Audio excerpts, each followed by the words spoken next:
মাছ কত করে এগুলো ভাই? এগুলো আজকে 1200 1150 টাকা। 1150।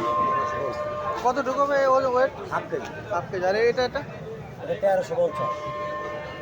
1350 না? এটা তো মনে হয় 1 কেজির মতো। 800 700 গ্রাম, 800 750। 700 টাকা।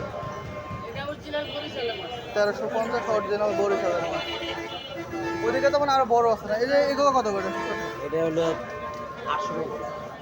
এটা পড়বে 850। এগুলো তো 250 গ্রাম এরকম হবে না?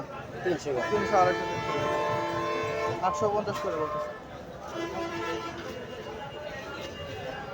আর এইটা হলো এটা কত করে? 1750 টাকা করে বলতেছে। 1 কেজি 300। 1 কেজি 300 থেকে 400 গ্রাম হবে 1750। বরিশালের ইলিশ তাই তো? অরিজিনাল বরিশাল। Original চিটাঙ্গা মাছ আছে, চিটাঙ্গা মাছ কিন্তু কেজিতে 300 টাকা কম দাম। আগে বললেন 1 কেজি সাইজ বেচবো চিটাঙ্গাটা 1300, আর এটা কিন্তু 700 গ্রাম হয় কিন্তু 1300। পার্থক্য আছে কিন্তু। এটা কত করে? ও এটা 1300। 1300 টাকা। আবার এই বাজারে আছে চিটাঙ্গা মাছ, ওটাও 1300। এর চেয়ে বড় বড় পাইবেন দেখেন। ঠিকই, এটা তোমার তো মাছটা তো শুদ্ধ পাবো না। তো আজকে এই ইলিশের বাজার ধন্যবাদ।